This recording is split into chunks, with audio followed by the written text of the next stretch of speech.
Well, welcome everyone to the University of Denver. My name is Shayna and I'm one of the admission counselors. I'm excited that you're going to be joining us today as we learn more about the University of Denver. And welcome to all of you who are joining us this evening. We are going to be covering quite a bit of information today, and we really encourage your questions as we go through our presentation. There is an option with the Q&A button to be able to answer, to get your questions answered. We will be having both our current students as well as my colleagues will be answering questions throughout the presentation. So if now I could have the students go ahead and introduce themselves so you get an idea of the different perspectives that you're going to be receiving this evening, and we'll go ahead and start with Jory. Hi everyone, so excited to get to share our information about DU with you guys.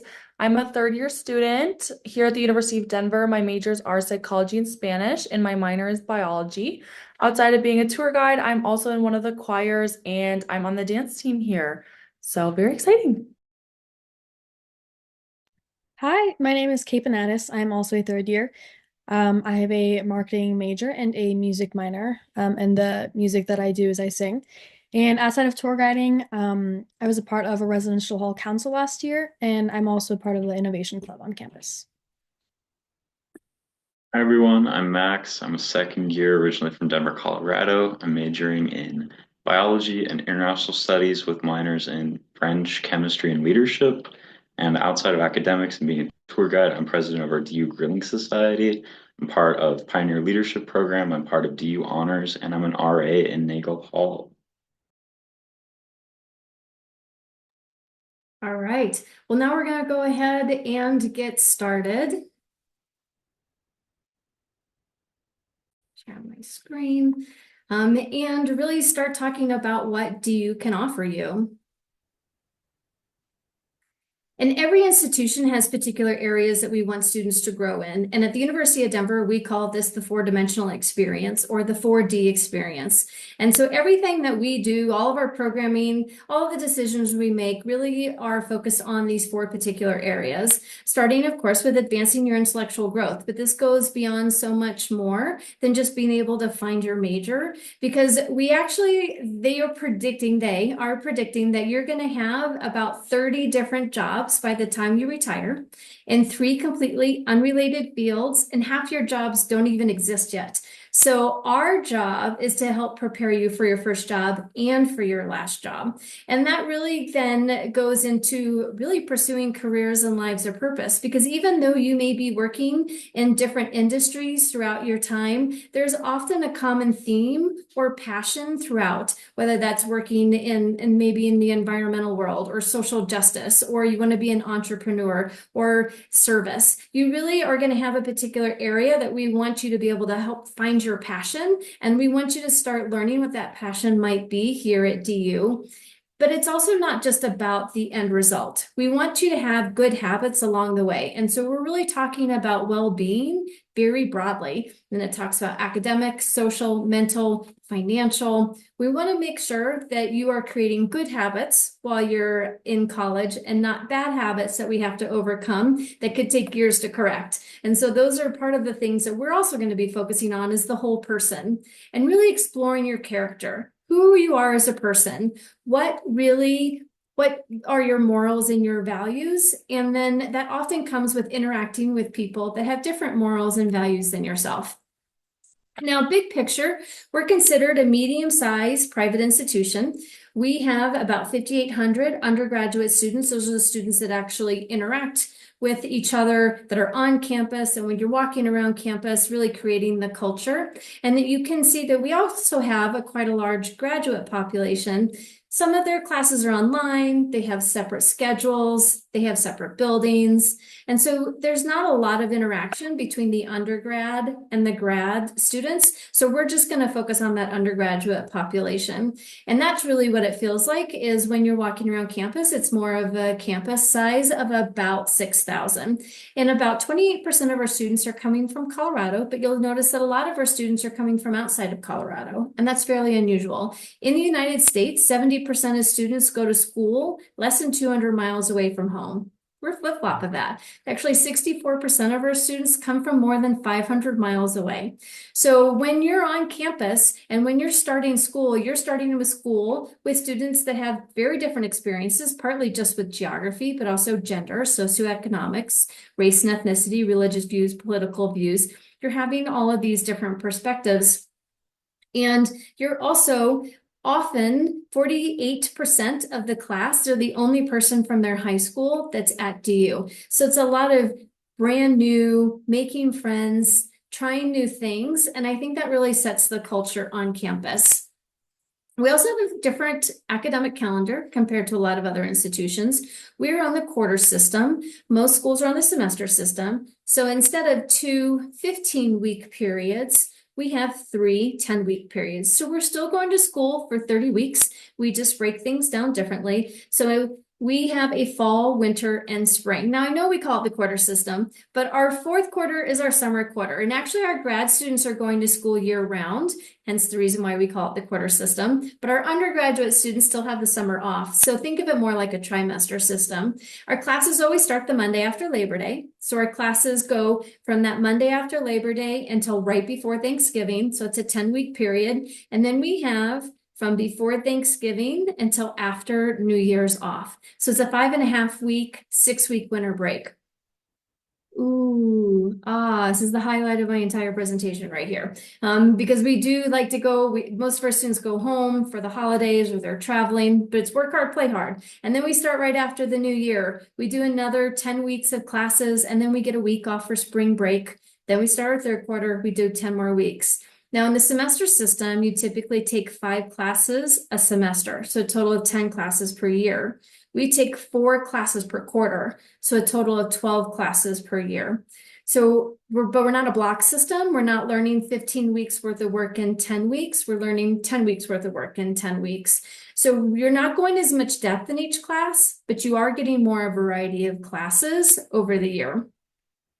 And for our first year students, they really just know it as college. Our transfer students might notice a slightly faster pace with the quarter system, but that ability to take more classes, more variety of classes, and also being able to do that sort of work hard, play hard, work hard, play hard, and really focus is very attractive to our students. And it also really lends itself well to our academic philosophy. We really believe that you should be prepared for your first job and for your last job, and that you're probably not siloed in your academic interests. Now, we're going to make sure that we're still more of a liberal arts philosophy institution, which means that the common curriculum are where you're going to start looking at the great issues of the day: natural science, social science, math, English. And then we have 5 different academic divisions, schools, colleges that students can choose from. Now, for those of you who have already applied, when you apply to DU, you're actually admitted to all the programs at DU. Even if you already know what major you want, you do not have to have we don't have different standards for different programs. So we don't limit the amount of students in each area. It's very easy to be able to double major or double minor because you do have that time and flexibility to take classes in other areas. So the example here shows that we have a communication major, and maybe they're interested in public relations, and they also have a minor in business, thought it would be a good combination, and maybe a passion for Spanish. And so this student has 2 minors and still has elective credit they're able to take in order to graduate from DU. So it really gives you a lot of that time and space to be able to explore different academic areas.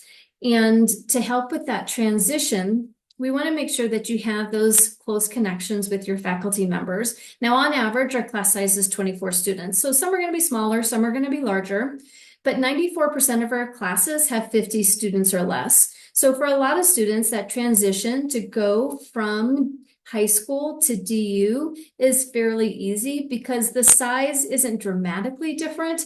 The lecture style tends to be very similar, where it's a combination of lecture and class discussion. And so to be able to have that type of classroom experience, you really need to have faculty teaching classes, because although grad students can be great content experts, they don't always have the classroom management experience that a faculty member is going to have. And so we want you to be able to work with your faculty members, be able to get your questions answered, but also really get to know the other students in your classroom as well. Because again, you're probably going to learn just as much from them as you will from your faculty members in the classroom, from their viewpoints and the questions that they're also asking in the classroom. But we also know that you're probably not going to ask your faculty member how to work the laundry in your residence hall. So we really think of it as a constellation of mentors. It's going to help you with that transition from high school to DU or from another institution to DU. And so we have a variety of programs that students are going to receive that support. Of course, it starts with orientation. Orientation is a bit like drinking from a fire hose. So it is a lot of information in a short amount of time, but we want to make sure that you have different people that you're going to ask questions. So maybe it's an academic advisor. All students are advised before they register for classes every quarter. So that really ensures that we make sure the students stay on target and they're able to graduate in time. And then they're also able to combine different areas of study at the same time. You also get a career and professional development advisor when you come onto campus. And so we want you to be able to start thinking about life beyond DU and preparing for life beyond DU throughout your 4 years, and really thinking of college as a collection of 4 years worth of experiences that will prepare you for life and beyond the university. And then we also know that there are students that might have need additional support or want additional support while they transition into DU. And we have a variety of programs where you can really dive deep, whether it's our living and learning communities where you live together and you take a class together. It might be our leadership studies program. We have a program for first generation students called First at DU. One of the reasons why I came to DU is because of the Learning Effectiveness program for neurodiverse students, where is additional support. It's actually one of the oldest programs in the nation and considered one of the top 2 in the nation to work with students that are neurodiverse. I truly think that our faculty have a better teaching experience. Like, they have so much more of an understanding of universal design, because if it's good for one, it might be good for all. And so because of this focus that we have as an institution, it's just more of a culture to be able to understand that there's a variety of learners in that classroom. Now, Max, I do want you to come on because I know that you're part of the Pioneer Leadership Program or the PLP program. Can you talk a little bit about your experience? Yeah, so basically, Pioneer Leadership Program is, like Shana said, it's a living and learning community. So there are about 80 of us. We all live together on 2 floors in Demond, which you'll probably see later in the presentation. And then we take classes for our first 2 years together. And that culminates in a leadership minor and a really good alumni network as well.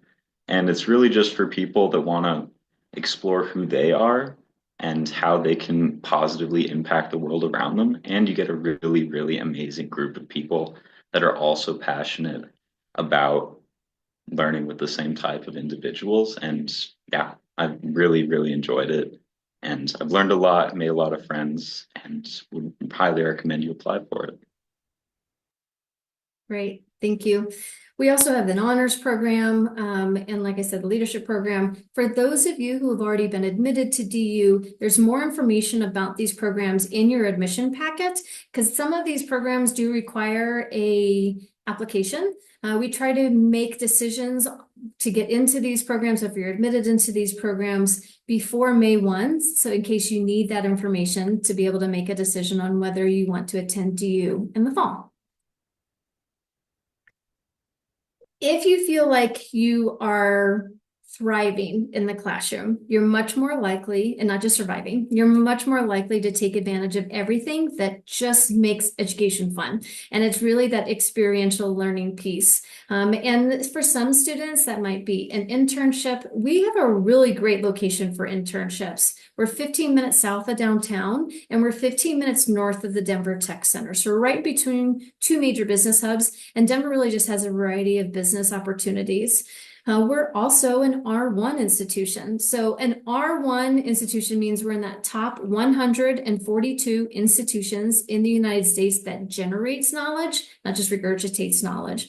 And so we have a lot of dollars that are going towards that research piece. we are actually the smallest school on that list, and we're the only school without a medical program. And so what that does is allow more students to be able to take advantage, even at the undergraduate level, of this research that's being done on campus. And it's not just within the science program. It really is across the board. Jory, you have an experience that I think that I would love for you to talk about internships. Is that correct? Yes. So in the spring of last year, I did an internship through my Spanish major. So it was a class. We met on Wednesdays and Fridays. Actually, just on Wednesdays. No, we met just on Fridays because on Wednesdays she let us just do our internship. But it was paid through the University of Denver. We had to do a little bit of extra work on the side. We did like some translating things for them. But I did get paid over minimum wage. And in Denver, that's $18.63, I'm pretty sure right now. So that's very nice. And I did get a full 4 credits for it. It was about 8 to 10 hours a week. I worked personally for a nonprofit that specifically focused on getting women and women of color in entrepreneurship and higher business roles. So I learned a lot. It was very, very engaging. I had like a really close personal relationship with my supervisor. The class itself kind of helped everyone figure out what was going on in their internship. And then in the end of the course, we created a big portfolio, got to do a ton of networking with everybody in all of the internships that people were there with. And since it was a Spanish program, obviously a lot of the things were happening bilingually. So yeah, that was just a really great experience that I would definitely recommend being open to. Thank you for sharing your experience. I appreciate that. Of course, the ultimate of the classroom experience is study abroad. And a lot of schools have study abroad. That part's not unique. What is unique is the breadth and the depth of our program. So through our Sherrington Global Scholars Program, we have over 100 different partner programs that we work with in 45 different countries. So it's not a one size fits all. It's not that everyone goes to the same institution. So students pick locations for a variety of reasons. It might be academic, it might be family history, it might be a culture or a language that they want to learn. And we try to eliminate a lot of the barriers that come with being able to study abroad. So your classes can be pre-approved before you leave, so you can make sure that things will actually transfer back and it doesn't take you longer to graduate. There's no additional cost for you to study abroad than if you were to just stay here on campus. You pay your normal DU tuition, you get your normal scholarship and financial aid. We also pay for your airfare and your visa costs, which are the 2 pieces, the financial pieces that are often a financial burden to really stop a student from being able to study abroad. And so because of all these reasons, 70% of our students study abroad on average compared to 10% of the national average. So we really are trying to encourage students, no matter what their major is, to be able to get this experience and to be able to, you thought we had independent students before.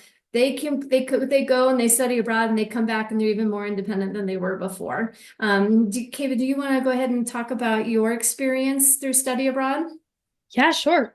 So this fall I was actually just in Barcelona for the quarter, and it was truly the best time ever. I was a part of the Sherrington Global Scholar Program, so I was able to have my flights covered, which was wonderful. And I didn't have to, my program didn't require a visa, but I had friends who got that covered as well through the scholar program. And it really was just the best time of my life, honestly. And I've kind of been working towards getting a Spanish minor if it works with my degree plan. So it was really great to also be in a country where I could practice my language in a very practical setting. And I made so many friends who were actually native to Spain. A lot of friends who were also just scattered all across America. And I definitely plan on going back. We try to integrate students into a foreign institution. So it's not meant to be a DU bubble of DU students taught by a DU faculty member. We want students to be able to dive in as deep as they can and learn as much about themselves as well as the culture around them. We typically have around 700 to 800 students studying abroad every fall. And fall is the most popular time because when a student goes to a semester school in different parts of the world have different timing when it comes to starting. But if you go to a semester school in the summer, and you go through our quarter and into our long winter break, you're back before the second quarter begins. So you've completed about 15 weeks worth of work. Everyone here's done 10 weeks worth of work. So you actually can get ahead of schedule by studying abroad than if you were to just stay here on campus. And now as a staff member and as an institution, we benefit from now all these students coming back with this extra excitement in the middle of the year, and they're continuing to share their experiences throughout the rest of their time while they're at DU. This isn't just like a check mark where you're like, okay, I studied abroad and now I'm done. It's really like constantly students being able to share their experiences and to reflect on that experience as well. I'm jealous is basically what we're talking about here. Now, before we send you around the world, we have a 2-year living requirement here on campus, and we have 3 residence halls for first-year students. And our first-year residence halls, 2 people to a room, bathroom down the hall, and it's really a stepping stone of independence. So that first year, you have the meal plans and 2 people to a room, and then your second year tends to be more suite style options. Junior year, a lot of our students are studying abroad, but if you're not studying abroad, then you're usually living within the campus community. Usually, I'd say 4 blocks on each of the different sides of the university. We don't have a lot of true commuters, the people that actually get in a car and come to campus. And so we guarantee housing those first 2 years. And then after that, a lot of our students are wanting to live that other level of independence and borrow that Hulu from somebody else and make their own mac and cheese. But there are some spaces to be able to live on campus. Now, you can bring a car on campus your first year. Quite honestly, you really don't need one because our light rail and the bus system is RTD is all part of your student fees. And it's really very accessible to be able to get downtown, to be able to get to the tech center, and even from downtown to be able to get to the airport. Max, do you want to talk a little bit about your experience as being an RA and some of the support and the benefits that students have by living on campus? Yeah, so living on campus is really, really nice because you get this nice community, just the people that live down the hall, and then RAs were there to kind of facilitate that, make sure that everyone's having a good and safe time, of course. So we do a lot of event planning, get people from all different floors within the residence halls together, and just make sure that you're not only connecting with those on your floor, but also everyone else. And so next weekend, me and a bunch of other RAs are playing this huge movie night, pizza, popcorn, the works. So that'll be really fun. And yeah, highly recommend living in the dorms. It does get better after your first year. You don't have to share a bathroom with everyone in your hall. So look forward to that. And as I mentioned, there are 3 residence halls for first-year students. Since we're virtual, I'll explain our campus. We are a long campus. We're not very wide. So we're 124 acres. But we are 7 blocks long and 4 blocks wide. And they're long blocks. And our residence halls are located on the north, middle, and south ends of campus. I usually recommend it takes about 15 minutes to get anywhere from anywhere when you're walking around campus. It usually gives you enough time to be able to stop and say hi to somebody. Rarely do you need to walk from one point of campus all the way to the other point of campus. But Centennial Halls is on the north end of campus. It holds 600 people. It's next to the athletic facility and the light rail. And then in the middle of campus is DeMond Family Residential Village, and it's new. It's about 3 or 4 years old. And then on the south end of campus is Johnson McFarland. So a little bit closer to some of the science buildings and music buildings. But like I said, really where your major and the classes you're taking is going to change throughout your time at DU, throughout that first year. So you really do have lots of options. It don't limit which residence hall you're considering based off of your major necessarily. You can bring a car on campus your first year, but quite honestly, you don't need one. We think living on campus is important because you really need to be able to start building that community. And community is, at least based off of proximity, something that you can start building in the residence halls, and really start to dive deep and get to know more people and to make those connections. But you're going to build those connections in the residence halls and outside of the residence halls. And so there's different clubs and organizations that you can get involved with, whether that is through fraternity and sorority life, which represents about 18% of campus, or through the Alpine Club, which is the oldest and the largest club on campus, anything to do with Colorado, but on a student's budget. So they go whitewater rafting, snowshoeing, hiking, biking, fly fishing. They have a program that goes almost every weekend.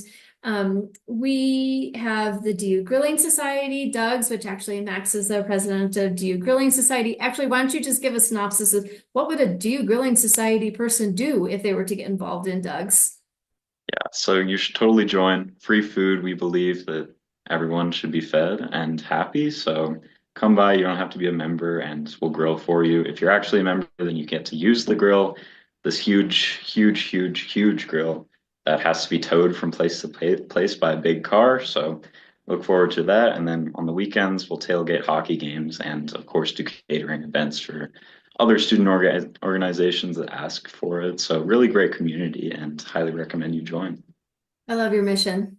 Food is my love language, so I'm 100% in. We also have the programming board. They're the ones who've done some of the big traditional events on campus. So in the fall, it's homecoming with the hockey team. Winter Carnival is coming up, actually, and Winter Carnival is a portion here on our campus and a portion up in the mountains. And students have fun, celebrate all things winter. And then in the spring, it's May Days, and really celebrating the sun and the warmth. And right before all the finals, there is a concert on campus, so great times. And we also know that you might want to do other things like get involved in athletics. And we are Division I with all of our athletics. In fact, we are a really good hockey school, but we're not just a hockey school, but a pretty darn good hockey school. If you come to campus right now, you can go into the bookstore and get a t-shirt that says Tenver on it, because we've won 10 national championships, which is most than any other college hockey program. So we are very proud of our hockey team, but we also do quite well in several other sports. So often, depending on the year, are usually ranked within the top 8 with gymnastics. They went to nationals last year. Soccer was in the top 4 this year. Skiing, although not as much of a spectator sport, typically ranked in the top 2 in the nation. Men's and women's lacrosse also tend to do, usually going into the semifinals for their programs. So quite a program, but not all of us are Division I athletes. Sometimes we're more involved in club sports and intramural sports. Jory, do you want to talk about your experience in getting involved with club and intramural, just like the sports program in general at DU? Yeah, so like I said, I'm on the dance team. That's technically a club sport, but since there is no athletics dance team, we represent all things DU. So we technically compete D1 and blah, blah, blah, all the boring stuff. But that's kind of fun. If you're interested in joining the dance team, like please reach out to us because that's awesome. But we do have 30 club sports, and that includes everything that we have D1, but then other things like curling, figure skating, dance. There's women's hockey because we don't have a D1 women's hockey team. So tons of club sports. Those are typically tryout based, and then you like have a team and a coach, and you guys still get to travel and do cool things like that. Lacrosse is a really big one for a lot of people. Soccer is a big one. So club sports is kind of like if you played sports in high school and you kind of want to keep playing it semi-competitively in college, like definitely the place to go. Intramural sports is definitely like try something new, make a team with your friends. My friends always make an intramural volleyball team every quarter, which is super, super fun. There's like a big championship at the end of the quarter. You win a t-shirt if you win. So they've got like volleyball, basketball, flag football. There's 20 options and there used to be only 4. So within the last couple of years, it's like become a ton of options. So intramural is also very fun. You just like pay $20 for the whole quarter and you just get to have fun with your friends on the weekends, which is awesome. Thank you. We also don't just have what's here on campus. We are surrounded by this beauty in our great location. And part of it is just the neighborhood itself. We are in the university neighborhood. about 2 blocks away, and essentially the DU campus is one of our 2 observatories. We have another one on Mount Blue Sky. We have the Tech Center, which I said is about 15 minutes south of us, and downtown, which is 15 minutes north of us. DIA, the Denver International Airport, which is, depending on if you're driving, about 45 minutes, I would say. If you're taking the light rail from downtown, from here to downtown, to DIA, I'd say it's about an hour, but really very accessible. And 45 minutes to the foothills, about an hour and a half away from a lot of the different major ski resorts. Are any of my students skiers, or any of you, or snowboarders? Max, yeah, Kevin, you're good. Actually, why don't you guys talk about that a little bit, about what you have done and taken advantage of the actual neighborhood? Well, I can talk a little bit about going up to the mountains. I've gone up, okay, so I don't have a pass, but I have gone up through the Winter Carnival opportunities. And I've used my friends like buddy passes as well. And I love to go up anytime I can. It's really not that far away depending on which mountain you want to go to. It's an hour to 2 hours or so. But I have friends who go up every weekend, and also one of my best friends has stacked his schedule too. So he has all of his classes on Mondays and Wednesdays, and Tuesdays and Thursdays he'll just rinse the mountains and repeat. And it's awesome. So sometimes I'll accompany him too if I have time, but it's awesome. And coming from California, I'm from San Francisco. The closest place for me to ski is Lake Tahoe, which, is 3.5 hours away. So it's awesome that I have the mountains in such close proximity, but I'm still in such a metropolitan area.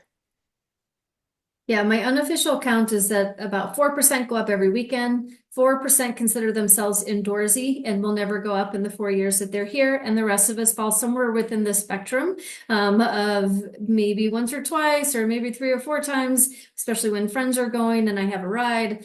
So the benefit of our location is that you can, but you don't have to. And I think that's one nice thing also about not only about the neighborhood itself, but also being able to take advantage of downtown and everything that downtown is going to offer you, a larger metropolitan area with sports and food and music. The food, again, food is my love language. I've just really enjoyed learning Denver and learning Colorado in different stages of my life, but then also being able to see how Denver has changed over the years and really grow and be this really exciting, thriving city that I get to take advantage of and our students get to take advantage of as well. But we also have the bookend, not only downtown, but we also have the mountain campus as well. So our mountain campus is about 2 hours away. It's a 724 acres. So where we have 124 here on the urban campus, we do have this space where you can get away and then come back. So it's not where you permanently take classes or live, although we do have space for about 150 people to stay at the mountain campus at a time. But it's really meant to be a time to stop and reflect. In fact, it's part of First Ascent, which is during your first year at DU, we want to be able to take that time to stop and really think about, what do you want to get out of your DU experience? What are some things you want to accomplish? It's so easy to get caught up in the day-to-day life and just the cycle of the quarter system and taking classes and getting involved and going to those meetings. But then really, like, what are some things that I want to do before I graduate? And really having that time and the programming that they are trying to help students know, like, what it means to be well, what it means to be fit, but then also think about their wellness, their character. We have career weekends, but also our faculty are using that space for field research and wilderness medicine. So it is an opportunity that we're excited to now offer our students in addition to the urban campus. And that is DU when it comes to our academics and our social life. And I do want to talk a little bit about the application process, financial aid. We want to have some time to also talk to those of you who've already been admitted to DU, talk about those next steps and be able to get some questions answered at the end. So to apply to DU, we are part of the Common Application. That's that one application you can send to several different schools. With the Common Application, we do have just the regular Common App essay, so we don't have any supplements to our application. You'll need to turn in transcripts, counselor recommendation, because your counselor really can tell us about your academic environment. They can tell us about Does your school have pluses and minuses? Does your school weight grades? What's the passing number or grade for your school? Because everyone does it a little bit differently. Now, if your counselor can't talk about who you are as a person, your character, you can always turn in other letters of recommendation. Those are optional. We're also a test optional institution. So ACT or SAT is not required for admission, scholarship, or financial aid. So if you think of a pie chart and you think of grades, test scores, and whole person, without your test scores, it's going to be grades and whole person. So we're going to put a lot more weight on your grades if you decide to not submit test scores. And this year, the last that I looked, it was about 68% of our students are applying test optional. So it is a pretty significant portion of our applicant pool. And our middle 50% for our GPA, this is a weighted GPA, is between a 3.56 and, unweighted is a 3.56 to a 3.94. Weighted is between 3.68 and a 4.0. So those ranges means that 25% score higher, 25% score lower, and are still admitted to DU. The ACT and SAT ranges are those of the students that did submit their test scores. So it does represent about 42% or so of our students that are applying with test scores. We have two different deadlines for students to choose from. So we have the November deadline and the January 5th deadline. This is for first-year students. And during both these times, we have a binding and a non-binding option. I'm going to talk about the non-binding option because that's what most of our students do, and that is early action or regular decision. So this is where you can apply to as many schools as you want, and then you get your financial aid packages, you look at and you start visiting schools, you make a decision by May 1. The benefit of applying early action is you get your decision earlier. You're going to get your decision by the end of December. The benefit of applying regular decision is that we'll have the first semester of your senior year grades, which won't have if you apply early. And for most students, that's fine. The grades are pretty consistent. But if you had a rough freshman or sophomore year and now have an upward trend, it might be better to wait and apply regular decision. We also have early decision 1 and early decision 2. This is where you're raising your hand. You're saying, DU is my number one choice. I will withdraw all of my other applications and deposit within 3 weeks of being admitted to DU. So it's not the best fit for everyone, but there are some benefits if you decide to apply early decision. We do meet full demonstrated need to our top academic scholars. There's an additional $5,000 merit award for anyone who's admitted during the early decision plan. We also have stronger consideration for admission and earlier admission notifications for early decision 1 and early decision 2.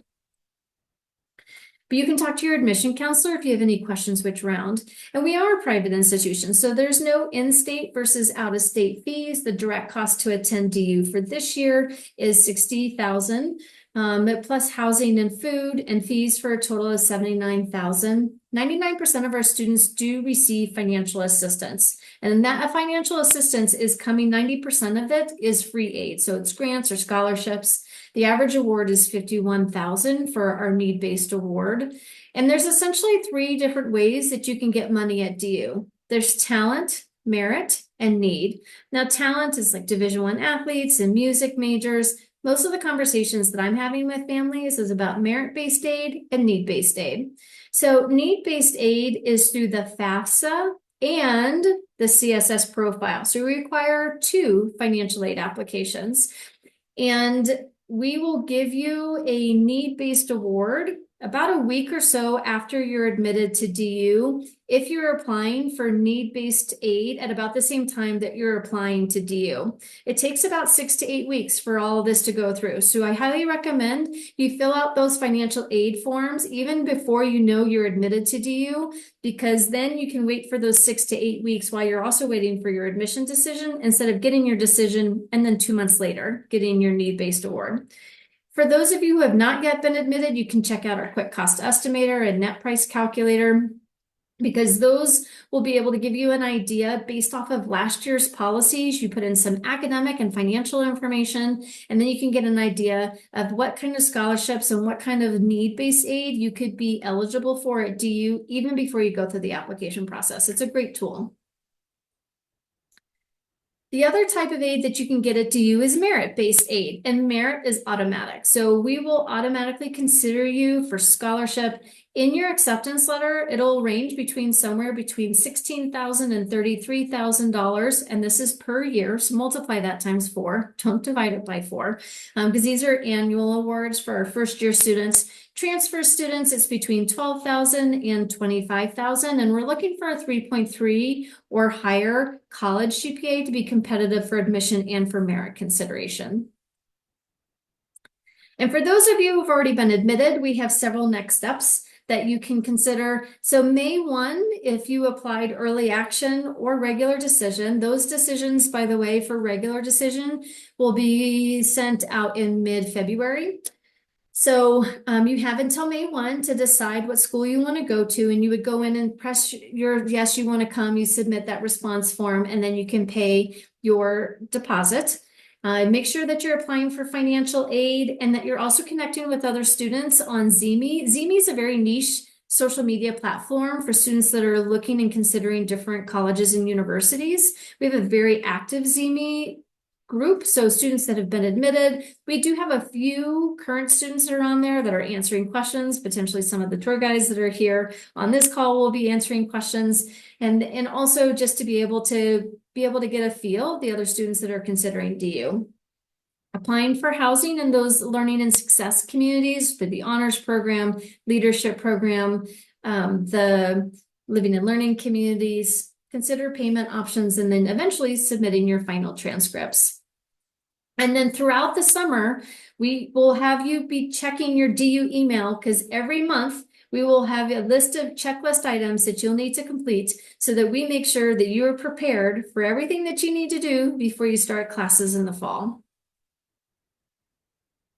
And we are definitely thinking about life beyond DU. I know these 3 students are thinking about life beyond DU. 94% of our students were engaged with the career and professional development last year, and they were actually ranked number 23 in 2023 from the Princeton Review, Best Career Services.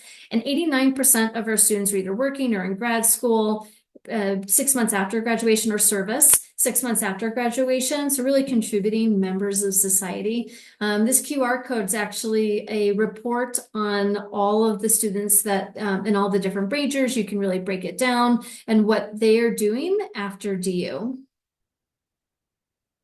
And some pretty great alumni, everything from business to politics to an opera singer at the Met. Condoleezza Rice has got a really fun story, actually. She originally came to DU because she wanted to be a concert pianist. She changed her major from music to political science, and then got her master's at Notre Dame, came back to DU for her PhD. At that time, her advisor was Joseph Corbell. He's the founder of our international studies program. He also happens to be Madeleine Albright's dad. So although Madeleine Albright did not go to DU, I imagine these amazing dinner conversations. They have both connections in Denver and different sides of the aisle. So it's just the international studies program really promotes all variety of thought. But also General George Casey Jr., who's actually an adjunct faculty at DU, so you can see him around. Greg Popovich, the president head coach of San Antonio Spurs, some pretty fun people on this list.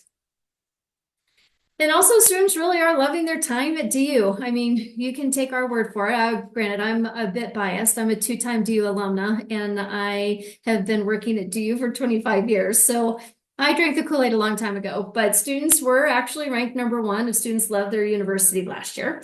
And some pretty fun, best college library, college city, happiest students. Need everybody's smile. And that's it. That's everything that we wanted to cover. We have some contact information. We know that we're not always the ones that have all the answers. And so we want to make sure that you have the right people that you can contact. And I want to be able to open it up to questions that we now have time to be able to do a Q&A with our tour guide. So I'm going to go ahead and stop sharing. I have a couple of questions that have already come in. And so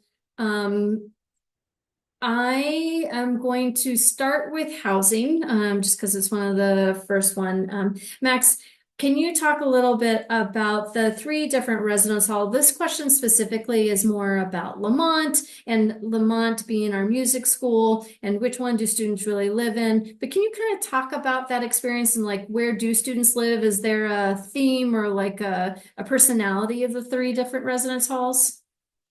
Yeah, for sure. So they all have really, really unique personalities. And so Centennial Hall's gotta love it. It's the largest of our three residence halls and also the farthest away. But don't despair because it's not that far because everything's super close within DU's campus. And that's our rustic hall, I like to say. It's got its charm.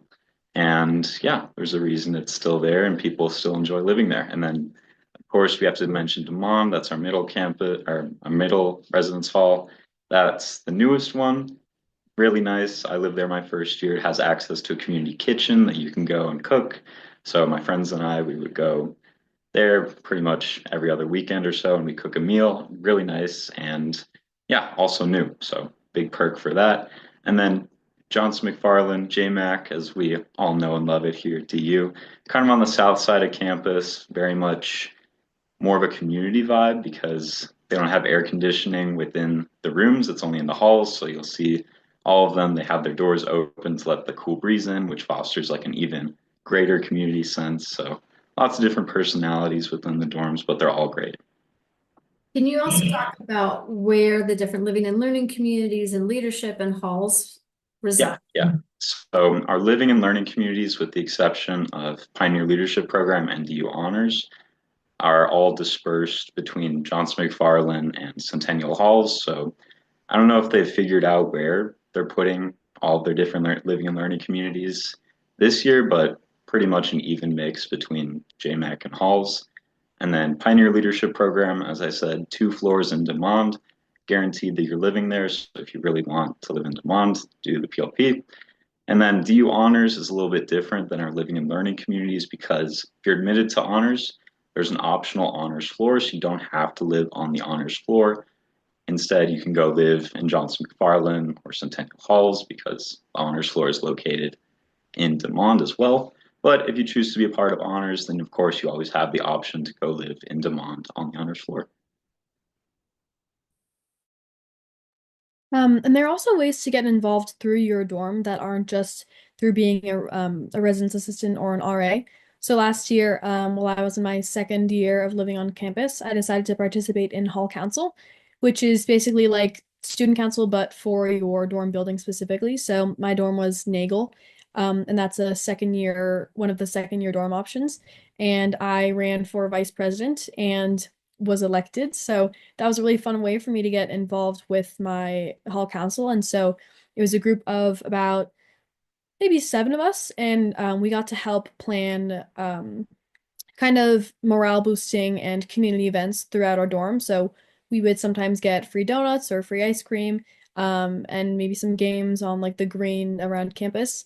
And that was a really fun way to get some experience and a bit of a resume builder as well. But it was also fun to actually kind of do a little bit more for the community, and get more involved with my dorm. I did want to follow up on a couple of questions that we received about housing and timing, just so you know it's not on a first come, first served basis, and that students, I like to describe it as everyone gets a little marble, and then you put that marble in a jar, and in June is when they take that marble and they empty it out, and it's like, okay, these two people want to live together, want to live in halls, and these two maybe filled out a form, and they might be good roommates together, and so they both want to live in JMac. And so it's more about the best fit, not about the first come, first serve. And so you can remove that stressor when it comes to housing. Also, we are going to be offering a housing session next Monday. So hopefully you can join and learn about housing and dining in our webinar in the following Monday. But we also have a question when it comes to diversity on campus. Can one of you want to talk about diversity on campus? Jory, do you want to cover that? Yeah, absolutely. So DU is a PWI. If you haven't heard that term before, it is a predominantly white institution. But I think Shana can attest that our admissions and just in general, the DU climate is really trying to push for more diversity and trying to open up our opportunities to as many students as possible. Within DU, we have tons of affinity groups. So we've got like Latino Student Alliance, Black Student Alliance, Native Student Alliance. We also have lots of different like fraternities and sororities that are like our cultural fraternities and sororities that are not necessarily just like the Go Greek, like sororities and fraternities that you might think of when you think of FSL. So those are also options for like great inclusion, community building, especially within people within your own ethnicity or group or whatever.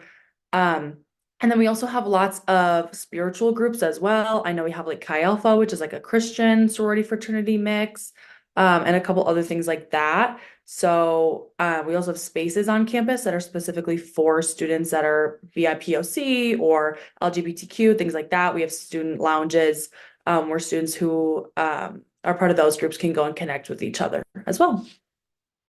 I'd also like to mention that we have gender inclusive housing as well throughout both first and second year. So we have, and there's additional information on our website for that as well if you'd like to dive deep. And then I know that housing can be able to answer additional questions regarding that as well on Monday. And based off of your guys' experiences, how would you say liberal arts has been an influence in your education? Talk a little bit about that dynamic, maybe multiple majors or, yeah, do you want to go ahead and, yeah. Yeah, I can start off on this. DU being a liberal arts institution was one of the primary reasons I chose the school, and that was also because I didn't know what I wanted to major in. So I went into DU undecided, and I didn't end up actually declaring until winter quarter of my second year. And I decided to declare a marketing major. But right now I'm currently in the process of switching to a management major differently. So the way that the curriculum works and the different credits and electives that you can take, it's a really great system that allows you to experience different classes and kind of push yourself to see which classes are the actual right fit for you. So I'm about to switch my major, and I'm already a third year student in winter quarter, so I have 4 quarters left. But I'm still able to test myself and see what really is the right fit for me. Yeah, I would also just say I'm a like a social sciences major and a language major, so obviously that falls into our College of Arts, Humanities, Social Sciences. And I'm a STEM minor since my minor's in biology. It's really nice because our core curriculum covers all of that. So a lot of my things kind of overlap, which is nice. So we have like AI Society, which you might think would be more like history and like anthropology kind of classes.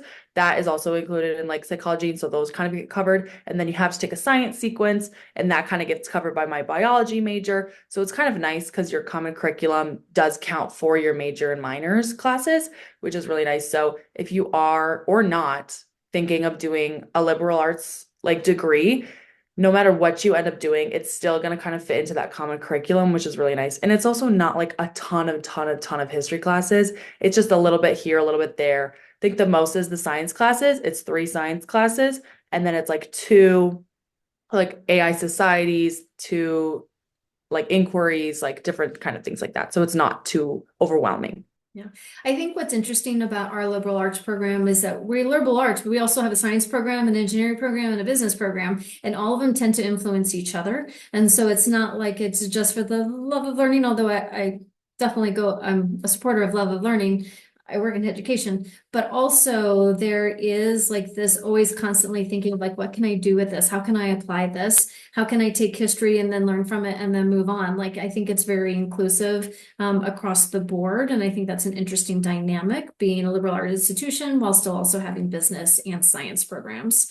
We also have a question about working on campus. Max, I know you are an RA, but talk a little bit about working on campus in Denver. Yeah, so working in Denver is really nice because of our really high minimum wage, 1871 per hour, which trumps pretty much everyone in the country. So really nice because even though I am working these minimum wage jobs, I still am banking a lot of money. And getting jobs like on DU is really easy because every job that's posted by DU faculty, by people that work for DU, is all posted on one website called Pioneer Careers Online. And from there, you can apply with just 2 clicks. It'll house your resume, your cover letters, all that stuff. And then yeah, it's really nice because it's a centralized process where you can apply to multiple jobs at once, just kind of hedge your bets, and yeah, that's how I've gotten most of my jobs here on campus. Yeah. We encourage students to get a job either on campus or in the surrounding community. Research shows that if you work no more than 20 to 30 hours a week, that it actually tends to improve students' GPA, but also I like it because I'm able to keep connections with students. They then, if they have problems across campus, then we're able to help negotiate and navigate so the DU and the just the college system. And so students tend to have a better experience because if they are struggling, whether that's academically, socially, mentally, there is somebody on campus that will be able to help support them. In addition to obviously the benefits that you get of just learning how to work an office job or learning how to be a tour guide and to be able to do small talk and work with families. It's a very valuable skill set. And then we just have a couple of minutes left. So I would like to have the students maybe talk about why they chose DU. And then Max, we're going to start with you and then we can just go around and talk about why you chose DU and then we'll wrap everything up. Yeah, so I'm originally from Colorado, born and raised, and for all the reasons that people come from out of state to our beautiful state, the mountains, the city, everything about it, I chose to stay. In the end, I only applied to 3 schools, all Colorado schools, and I toured DU first. And from the moment I stepped foot on campus, it sounds cheesy, corny, cliche, whatever word you want to use to describe it, but I felt at home. I felt that I was at a place where I could grow, thrive, and just become the incredible human being I was meant to be. For me, I come from out of state. Like I mentioned, I'm from California. And I get a lot of questions from my friends who stayed in state and they're like, why did you choose to get out even though you love it so much? But I I wanted a new experience, but something that was still similar to what I had back home. So I knew I wanted to be in a city, and I also liked that there were so many outdoor opportunities and activities nearby. But I also chose for the liberal arts education, like I mentioned briefly before. I've had a really fun time taking a ton of classes that haven't necessarily contributed to my current major, but that I'm still been allowed to take through the curriculum. And I also really like that that University of Denver is a smaller school. Anytime I walk to class, I will see at least one person I know, and it's really nice to still have that sense of community in a college and a university. So that's why I chose you. I'm also from out of state like Capen. I come from Wisconsin and I was also undecided like Capen, so I wanted to go to a school that had like tons of different opportunities. I declared like first week of freshman year because I kind of figured it out quickly. But I didn't know. So I wanted to go somewhere with lots of options. And study abroad was a really big deal for me. My mom studied abroad when it was not very popular way back in the day. I'm a Spanish major, so I knew I was gonna go. And you just like made it really, really accessible. They made it obvious that it was accessible. After going through it and talking to my friends who, are sometimes paying tuition at one school and at their home institution, like all at the same time, like it just kind of seemed crazy. So study abroad was a really, really big pull for me, and you definitely provided. I just got back from Costa Rica in the fall. Like Cape and I had a great time. My Spanish was crazy good. So I would definitely recommend looking at the study abroad programs. Thank you all so much for joining us today. We're out of time. We have a few questions left, but we know that we want to continue to have this conversation with you, and we're going to be offering sessions through every evening this week, as well as many of the academic units are offering sessions next week. So we hope that you're able to join us at some point throughout our time. We're also going to be offering a student panel later on this week as well. So you'll be able to see some more student perspectives that way. Thank you all and have a good rest of your day. Good night.